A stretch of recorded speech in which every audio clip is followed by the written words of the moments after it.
Ce n'est pas une rumeur, c'est une accusation qui fracture l'Afrique en deux, en 2026.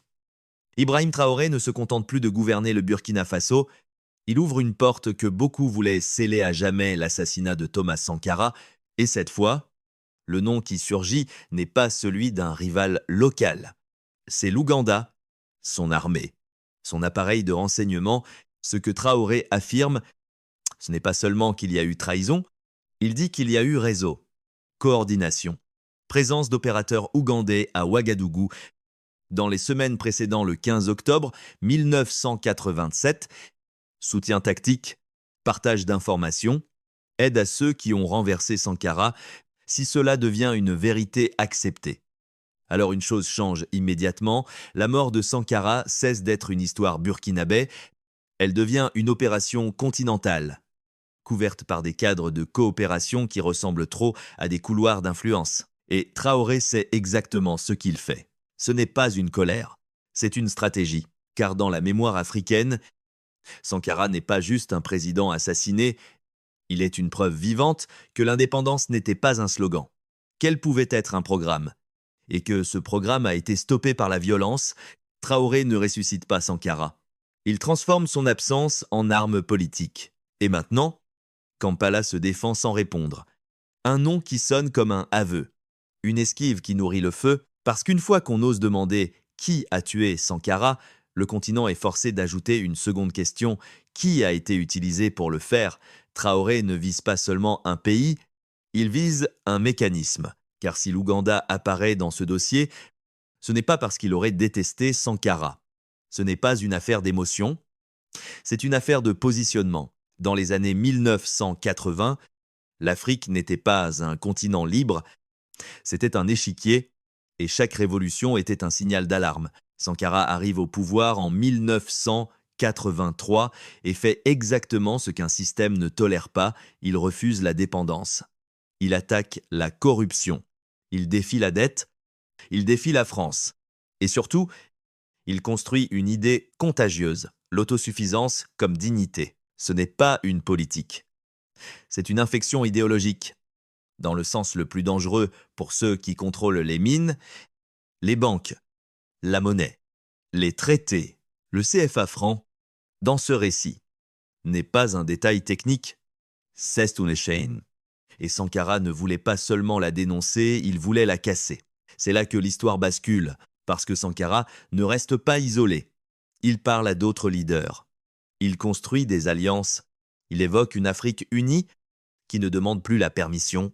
Et quand une idée commence à circuler, les puissances ne cherchent pas toujours à la débattre. Elles cherchent à l'éteindre. Dans ce contexte, l'Ouganda de Yoweri Museveni est décrit comme un allié stratégique de l'Occident en Afrique de l'Est. Aide militaire. Formation, intégration dans des réseaux de sécurité régionaux, et c'est exactement ce genre d'architecture qui permet l'impensable des États africains utilisés comme relais.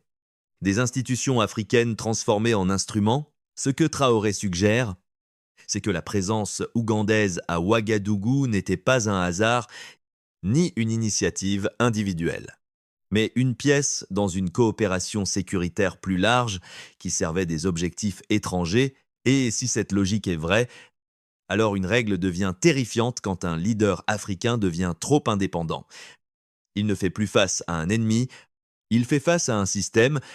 Ce que Traoré met sur la table, ce n'est pas seulement une enquête, c'est une mise en accusation de l'ordre africain lui-même. Parce que l'explosion n'est pas l'Ouganda, l'explosion, c'est l'idée que des armées africaines ont pu être intégrées.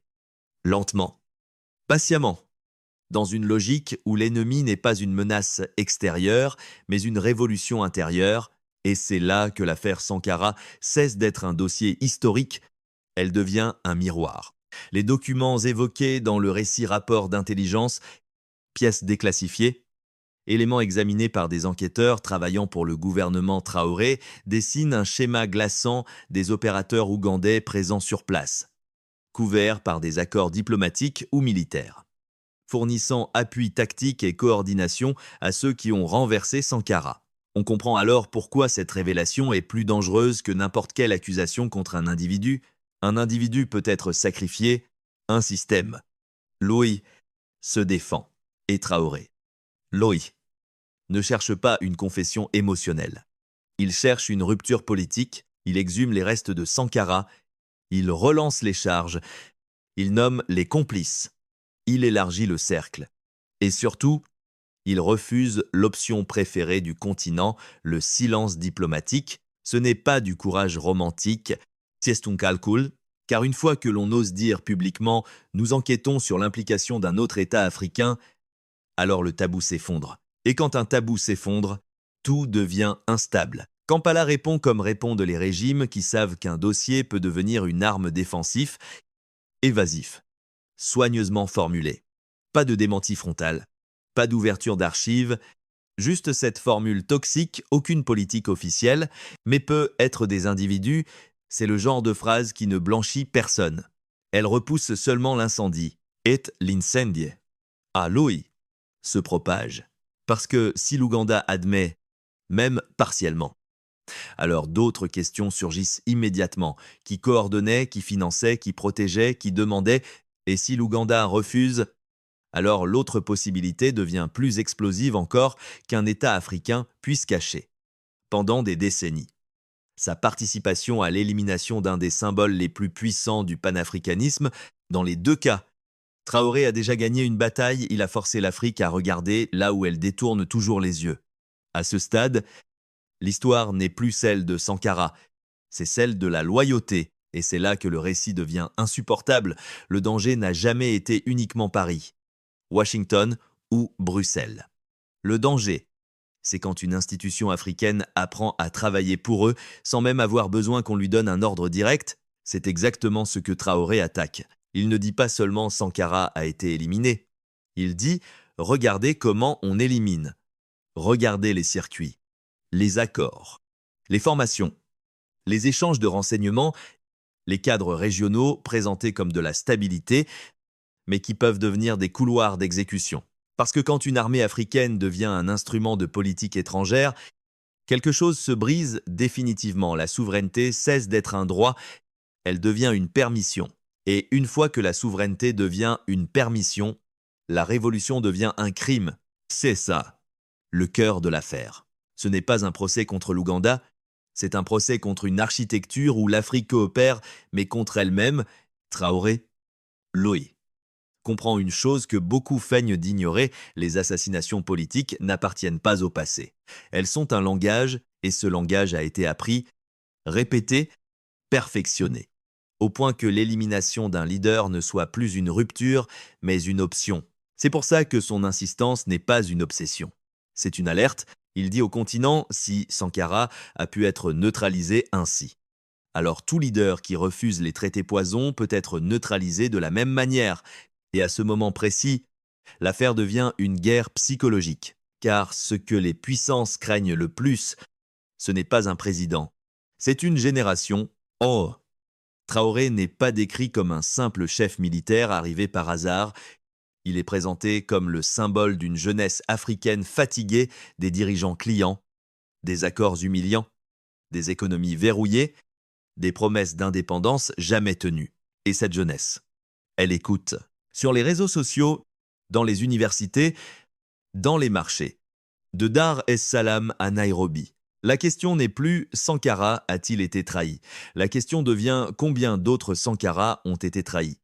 Et par qui? C'est là que l'escalade devient inévitable. Parce qu'une fois qu'une génération commence à poser ce genre de questions, il n'y a plus de retour au confort. Le silence cesse d'être neutre. Il devient une position. Traoré ne cherche pas seulement une vérité, il cherche une fracture contrôlée, parce que la vérité, dans ce type d'affaires, ne sert pas à rendre justice. Elle sert à reconfigurer le pouvoir. Quand il exige que Kampala ouvre ses archives, qu'il appelle à interroger d'anciens officiers, qu'il réclame des aveux institutionnels, il sait très bien que l'Ouganda ne répondra pas comme un pays innocent. Un pays innocent ouvre. Un pays impliqué temporise. Un pays pris au piège négocie. Et c'est exactement ce que le récit montre. Museveni refuse d'affronter l'accusation de face. Des porte-paroles utilisent des phrases qui ressemblent à des boucliers, pas de politique officielle, peut être des individus, cadres internationaux. Ce n'est pas une réponse.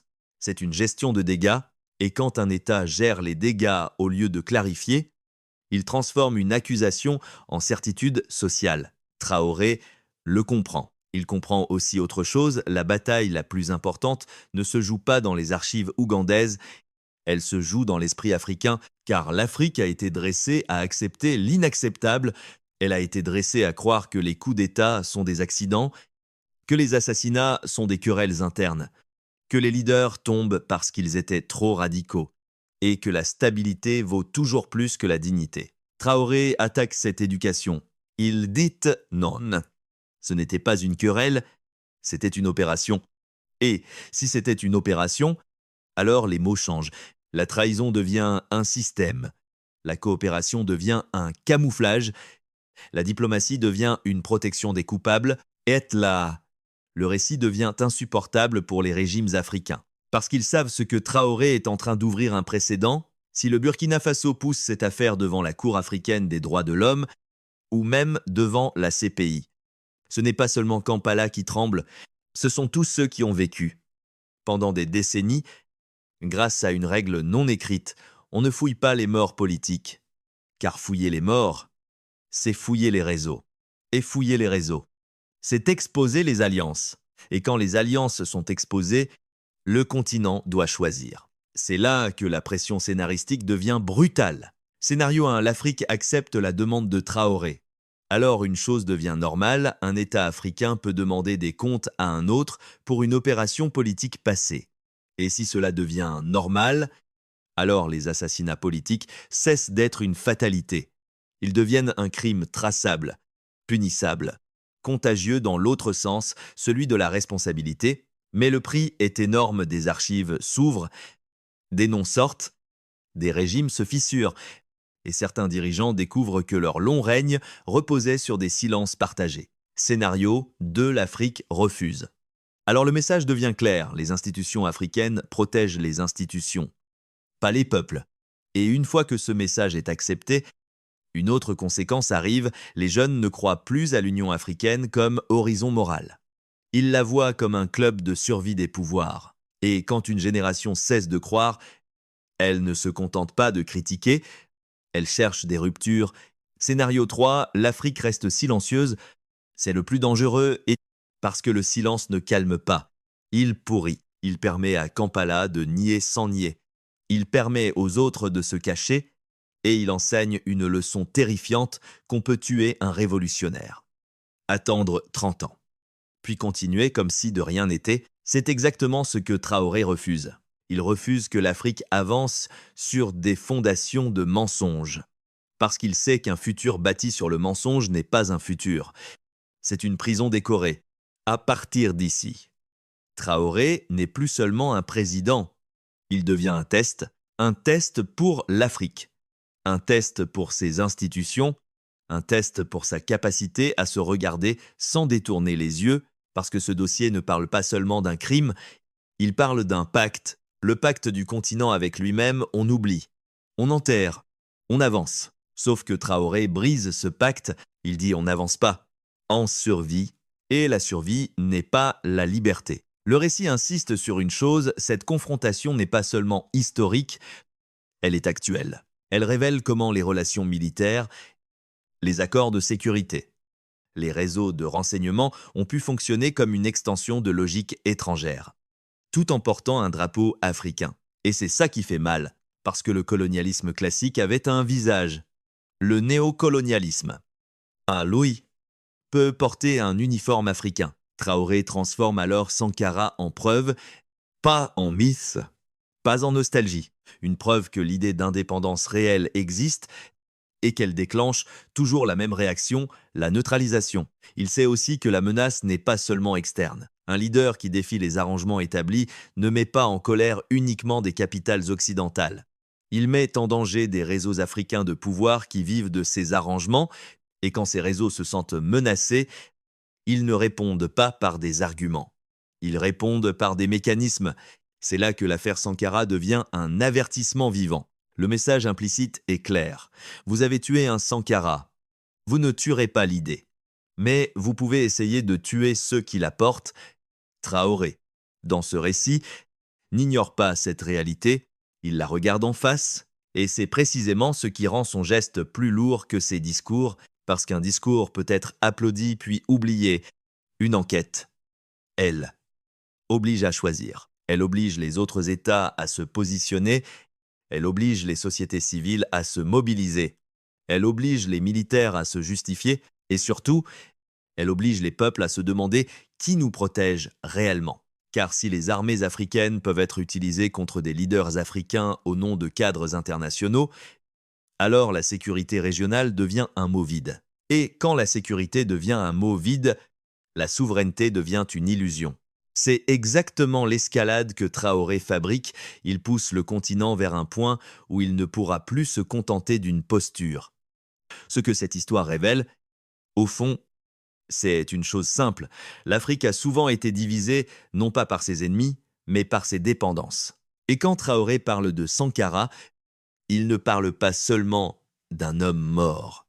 Il parle d'un continent qui a appris à vivre avec ses propres trahisons. Le récit le dit clairement, l'assassinat de Sankara ne peut plus être raconté comme une dispute interne, pas si des opérateurs étrangers et des relais africains ont joué un rôle.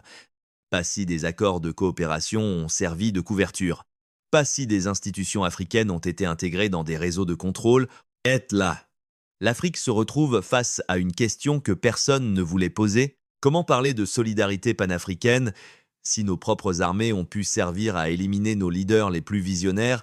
C'est une question qui brûle, parce qu'elle ne vise pas seulement Kampala, elle vise toutes les capitales qui ont vécu en paix grâce au principe du silence mutuel. Et c'est pour ça que Traoré dérange. Il dérange parce qu'il force une définition. Il dit « la souveraineté n'est pas un discours, c'est une capacité à dire non et une capacité à exiger des comptes, or exiger des comptes entre États africains. C'est briser une vieille hypocrisie, celle qui prétend que la non-ingérence protège la paix. Parfois, la non-ingérence ne protège pas la paix.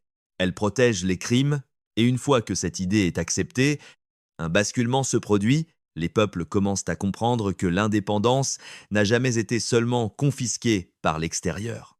Elle a aussi été vendue de l'intérieur. C'est là que le récit devient dangereux, viral, incontrôlable. Parce qu'une génération qui comprend cela ne demande plus des réformes, elle demande des ruptures. Et Traoré, volontairement ou non, incarne cette rupture, non pas comme un sauveur, mais comme un symptôme, le symptôme d'une Afrique qui ne veut plus être gouvernée par la peur.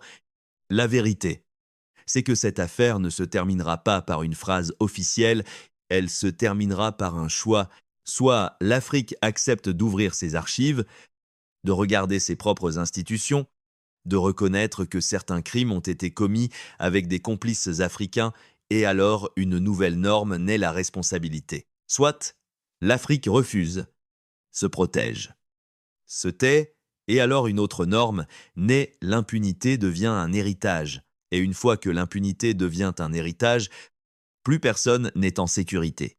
Ni les révolutionnaires, ni même les régimes. Car un continent qui apprend à vivre avec les assassinats politiques finit toujours par les reproduire. Traoré n'est pas en train de raviver le passé. Il est en train de retirer le couvercle d'une mécanique. Et ce qu'il dit, sans le dire explicitement, c'est ceci. Sankara n'a pas seulement été tué.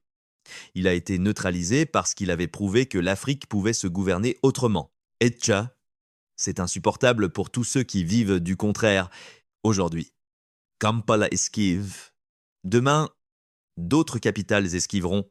Parce que si ce dossier s'ouvre vraiment, il ne s'arrêtera pas à Sankara, il ouvrira une question plus vaste: combien de rêves africains ont été enterrés avec l'aide d'Africains? Alors voilà la vraie CTA. Intégrée, inévitable. Ne consommez pas cette histoire comme un drame. Partagez-la comme une question. Discutez-la comme un test. Et surtout, refusez l'idée que le silence est une forme de paix, parce que ce silence-là n'a jamais protégé l'Afrique. Il l'a seulement rendue gouvernable par d'autres.